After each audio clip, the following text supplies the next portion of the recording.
So that's a little bit of how a story works. And it's not even a story. It's like a little anecdote. It was just a part of my life. So let's talk about what happens inside a story. Like, how do stories actually work? How are we doing? We doing okay? Yes. Is this going in an okay direction? Like based on what you came to get? Okay. So there's a teller and a listener. So the teller says, so that reminds me of what happened last Thursday. Oh my God, I was in a Home Builders Association parking lot, my car wouldn't start. So as soon as this guy says something like this, story comes in. Bloop. As soon as this guy says what happened, this person, the listener, thinks to herself, cool, a story.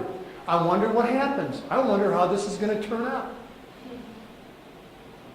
The teller becomes involved, and the listener then, hearing the teller tell a story with some kind of emotion, begins to get closer to the teller. This guy Kenny pulls up, and he had this hook in his hat, and he had this little girl.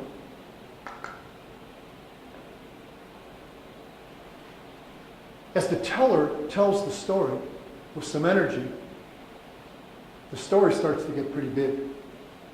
And the listener gets even more engaged to the teller. And what happens then is as the story unfolds, both of these people are embedded in story. They're in the theater of the mind.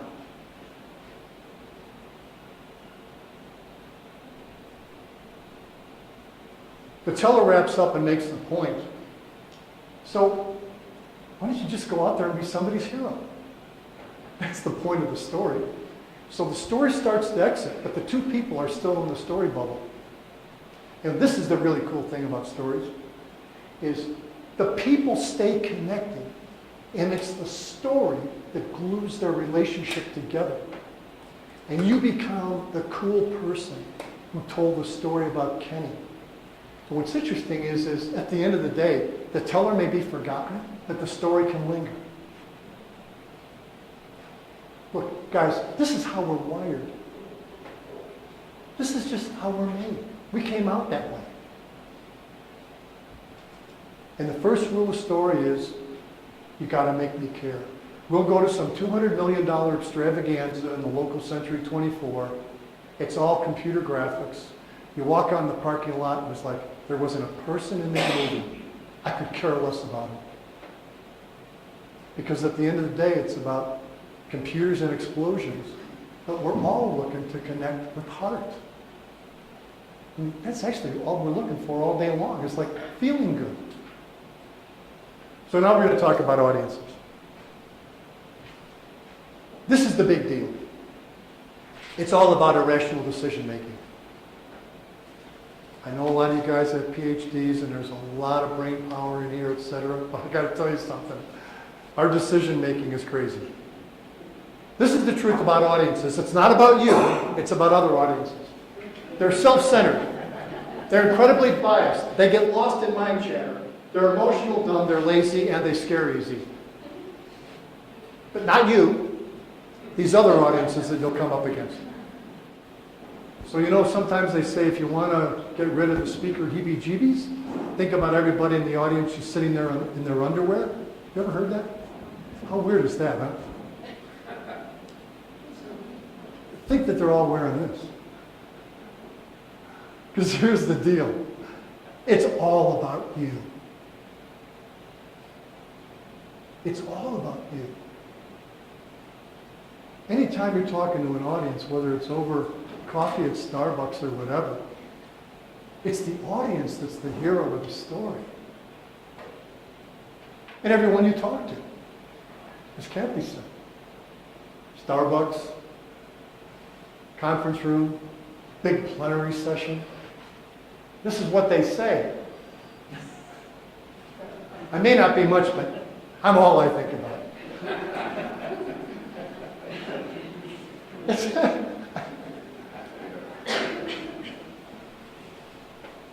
And they're saying, so what?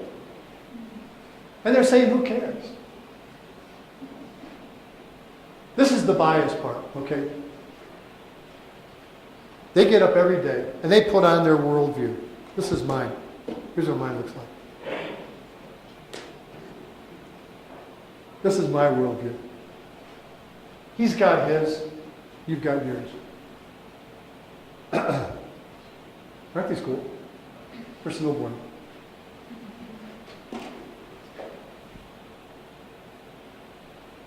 Here's what it sounds like. I have a belief. It makes me right. I make decisions based on these beliefs. I work all day gathering evidence to support my beliefs. I hang with people, places, and things that support my beliefs. This is my vision of reality. Version. This is how the world should work, and if it doesn't turn out that way, you know what? I'm pissed. Now, what was it you wanted to convince me of? Okay? This is the way the world is working. This is how you came in today, with your whole package of stuff. Your experience, your education, all the things that you think make you right, you came in here sporting that package today. It's not like there's anything wrong with it, but from a standpoint of where I've got to be really, really aware of this.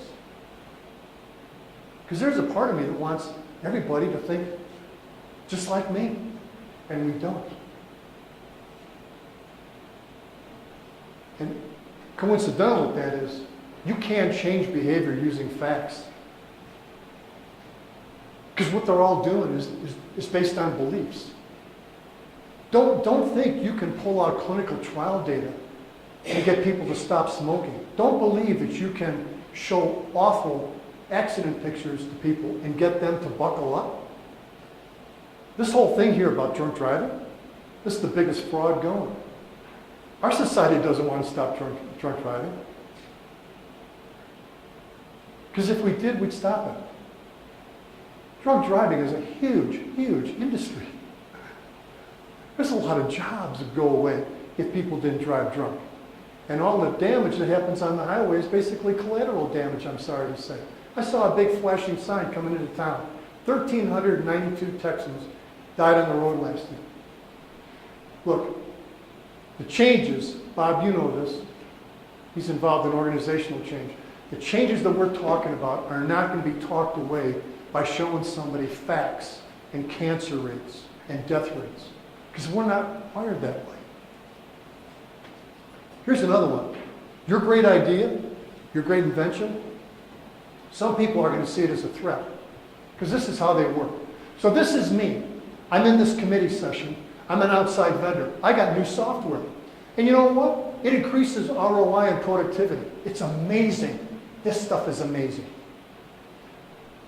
So on the surface, in all of these decision-making environments, everything I have makes perfect sense, and they ought to buy it just like this, except the people in the room.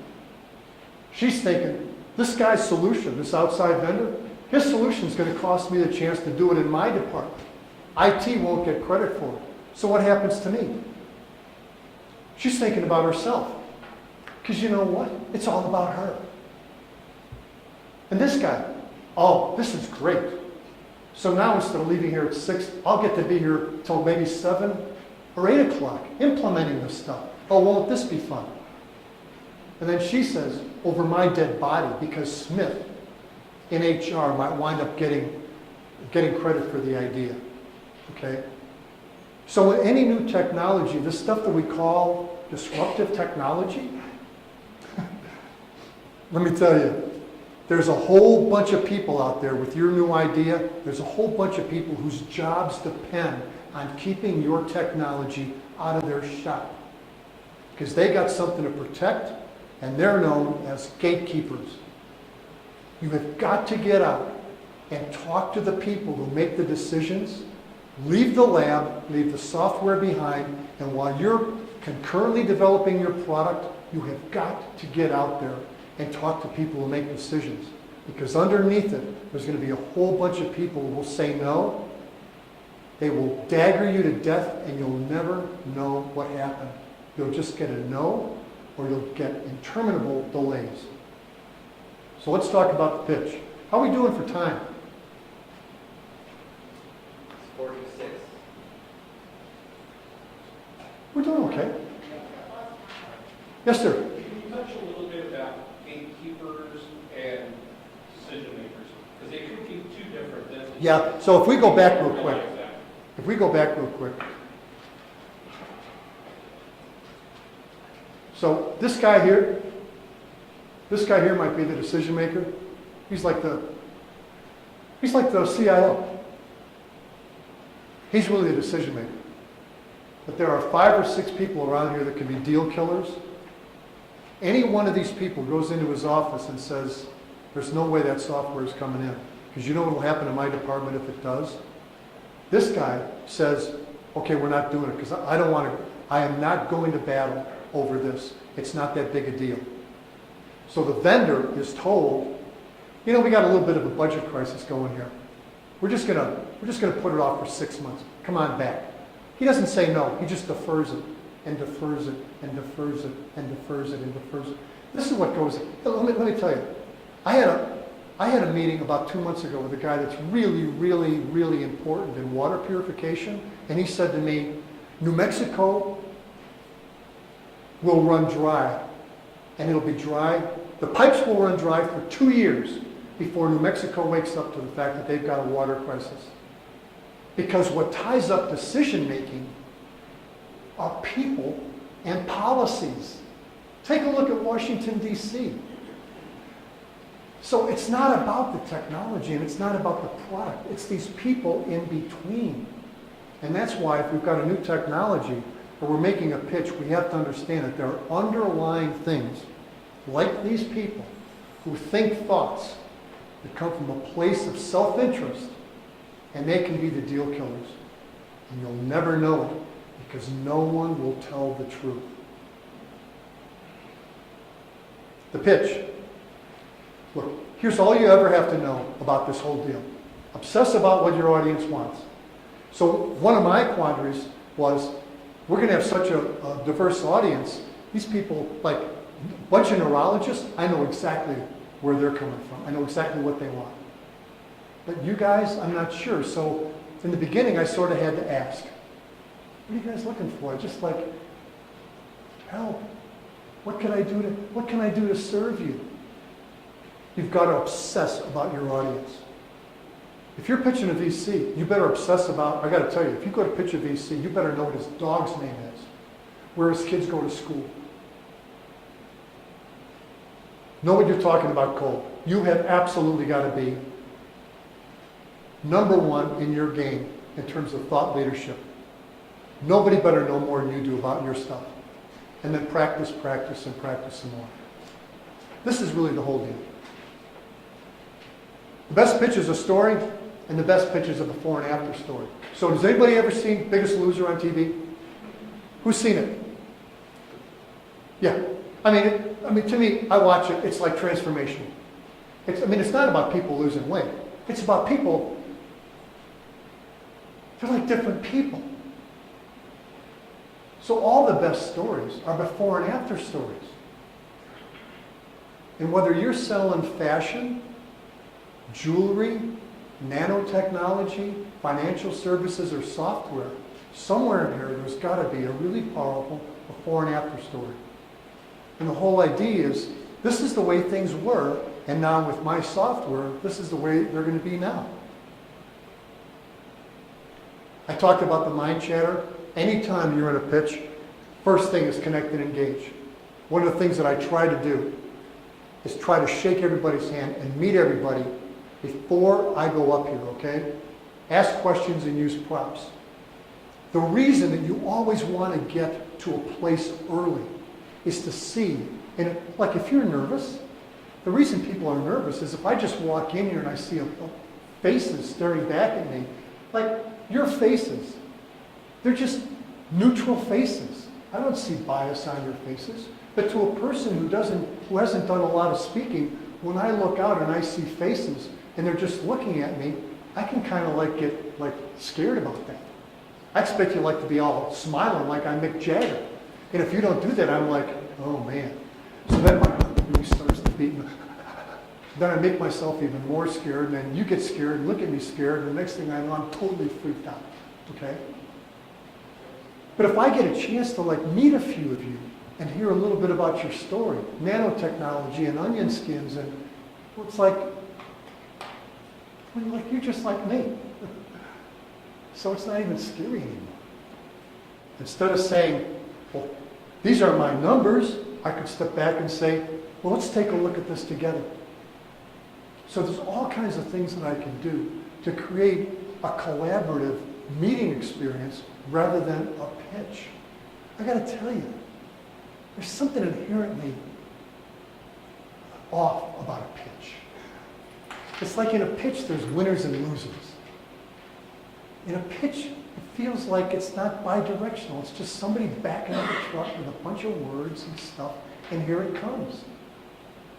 It's really not very healthy. So anything you can do in the earliest moments to connect and engage, not as a guy looking for money, but just as another person, it's a big secret. If you've got something to demo, so conventional wisdom says you talk, slides, numbers, then let me show you how the software works. You come right out of the box with a demo. Boom. Just as fast as you can. Get that software, get that product right in their face. It's kind of like what the guys in the car industry do. If you go in to buy a new car and the salesman says, so let me show you the sticker. I want to talk to you about the torque and everything. Then I want to introduce you to the credit manager. Then we're going to go back and I want you to meet the service manager and I want to show you the service bays, etc. No. The first thing that they want to do is to get your butt in the driver's seat, turn up the radio, get you driving that car around town and falling in love with it. It's the same thing here. It's all about the experience. Whatever you've got, get it in their face as fast as you can. Audiences are done. You got to tell them what to think. So it's like you get on a plane. Welcome to United Flight 693. We're going to Chicago. Here's the deal about audiences. If they get confused, they'll never catch up. You're on slide 7, they're on slide 3. They'll never ask you to go back. No VC is ever going to say, I don't understand, could you explain that? That'll never happen. And they're going to feel dumb and blame you. So on slide headlines, don't make them titles. Tell them what to think. Draw the conclusion for them. They're lazy. You've got to do the work. Let me tell you, if you throw a spreadsheet up, don't believe that they're going to go up and down the columns and try to figure it out. You've got to draw them a picture. This is Bill Gates. Is he the richest man in the world now? Or top 10? Top 10. Billions. And doing a lot of good. So this is Bill Gates. These slides make me completely crazy. Okay? There is so much going wrong with this, the world's richest man. So if you throw a slide up that's this complex, let me just tell you what happens. First of all, there's this thing called clearing the slide. So when this slide comes down, Bill, real quick, has got to say the Microsoft Live platform. And then he's got to go over these objects really quick. If he doesn't, if he starts talking about here's our new platform and it's really great, nobody is listening to a thing he says.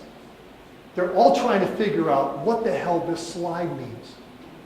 Not only is the slide really big and bright, but it's a problem to be solved. And if he's pitching this to anybody that's got even the slightest amount of engineering, is all they want to do, what they're saying is, Bill, shut up so I can figure the slide out. In fact, what they're saying is why did I go all the way to San Francisco? Why don't you just burn a PDF and email me this pitch? You can't do this as much as you want to. And here's the real dilemma. Every time we give a pitch and it doesn't work, invariably we go back to the office and you know what we do? What do? We make more slides and we put more words on the slides. So I had an 18-slide deck. How about 22? I have literally been in taxi cabs, I swear. This friend of mine, there's 3 of us. We're in New York. We're going looking for money. We are literally in the taxi, going to call on a VC. We're literally in a taxi, adding slides to the pitch as we're in the taxi. This is the height of desperation. Look at this. Here's the funny thing about this slide. Yeah. So this logo, like we don't know it's Microsoft.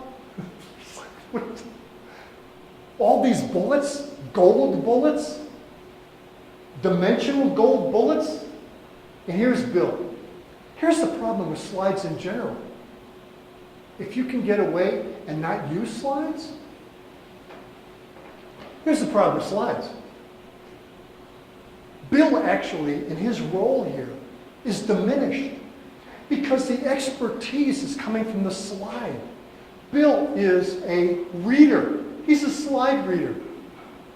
The art director that put this together is the genius. He's a slave to the slide. So anytime you get a chance, actually leave the slides behind. Because when you walk up to a flip chart, you say, here's the deal, and there's only 3 things I want you to remember. 1, okay, are you with me, Fred? 2, okay? And Fred, here's the payoff. Came out of my head, went through the blood in my veins, came out as blue ink, and it's all mine. And I had the guts to walk up to the flip chart and express my point of view. It's a totally different deal than a slide. Anytime you get a chance, I got to tell you, leave the slides behind. Because what the slides do too is they create a linear path. These slides I have, I got to go through them like I created them. Clickety, clickety, clickety, click. But if I'm with a VC and I get to point 2 and dude's eyes dilate, I'm like, point 2. Then I can go, Fred, let me tell you a little bit more about how the information architecture on that works. You with me, Fred? So all of a sudden, Fred and I are together, and then I can say to Fred, what would it look like to you? And Fred gets up, and the next thing you know, we're both drawn on the whiteboard, we're both drawn on the flip chart, and it goes from a pitch to a collaboration, and now we're in business together. It happens this fast. The problem with these pitches is I get so wrapped up in getting it right and pitching it right, is I forget that I'm in business to engage in a relationship with another. It's like people who do business plans. I ask my clients sometimes, are you in the business plan business, or are you in the business of building a business? Because all you're talking about is business plans and pitches. When was the last time you talked to a customer or a prospect? Oh, I'm just trying to get my slides ready. It's like, if we could take the slides to the bank and cash them in, I'd be all for it. Don't pin your hopes on slides or a pitch. It'll lead you to the road to hell. I swear. Connect to other people and draw them a picture and invite them through their worldview to draw me a picture of what your world would look like. Here's the deal. These VCs aren't giving money to anybody they don't like. And the first thing that they're going to think about is, I wonder what it would be like to work with Pat. I'm going to be dancing with this guy 3 years, 5 years, 7 years. Do I even want to have lunch with this guy? Is he teachable? Is he coachable? Does he ever shut up? Is there a word for me? Is there a way I could maybe draw him a picture of my world? After all, I'm the guy with the money. Steve Jobs, God rest his soul. And here's the deal. He made it look so casual. You probably all read about it. He'd have 20 people for 6 weeks practicing so it looked totally improvisational. Nobody worked harder on a presentation than this guy. All the best athletes, LeBron, all these athletes, these superheroes make $20, $30 million. You ask around. Nobody works harder than LeBron. Nobody. And you know what he does? He invites people that he competes with to practice with him. So they all get better. The best always work the hardest. Here's the other thing. These investors, they really, really scare me. So I had a client that was in the algae to biofuel. And this was like the image that was on the front page of their website, and they were using it a lot in slides. And they thought it was cool because they were algae geeks. This was all the pipes and everything. So they think it's cool. But to an investor, their worldview is when they see this, they're terrified. Because if the guy's over 50, he looks at this and says, this thing won't have a payday in maybe 20 or 30 years. I'll be dead. Then they look at this and go, there's a lot of moving parts in that. If any one of these parts breaks, we got no biofuel. So they look at this, and it terrifies them. This is a nightmare. But to the inventor, it's so completely cool. This is an architect's drawing. Isn't it cool? The venture capitalist says it's a figment of someone's imagination. I don't invest in imaginary stuff. I'm not investing in a laboratory feasibility prototype. I want to invest in commercial grade products that'll make money. They scare easy. Don't parade your plumage. Plumage? Plumage. Straight talk. It's not thermoelectric, photovoltaic, or oscillations. Just, the smartest people, the people who really are the deepest in knowledge and experience, they just talk like regular people. This is what we're doing. We carve this heat off smokestacks and turn it into electricity. I want to talk about cognitive fluency. This is a very big deal. See this? This is an Excel spreadsheet. Fun to look at, huh? There's a lot of this going on, folks. This is real different. It's the same thing, but it sure looks different. And it feels different. When somebody sees this, I actually cop a resentment when somebody throws something like this. It's like, what are you, schmo? Showing me this? What do you think you are? Why don't you go through some effort to make it easy for me? You're the guy doing the selling. Complexity is inherently untrustworthy. It's the same message. Take a look at this.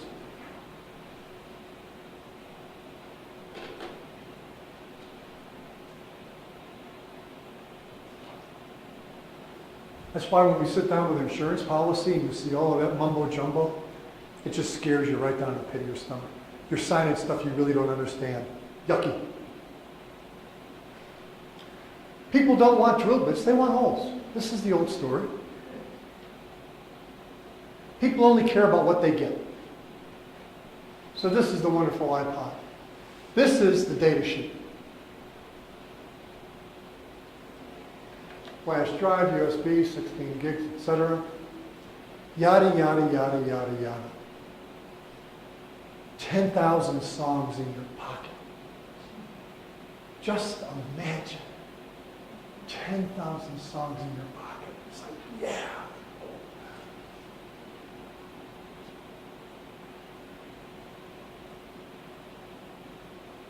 So I got this from Flywheel up in Albuquerque.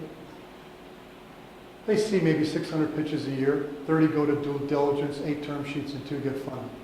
Wow.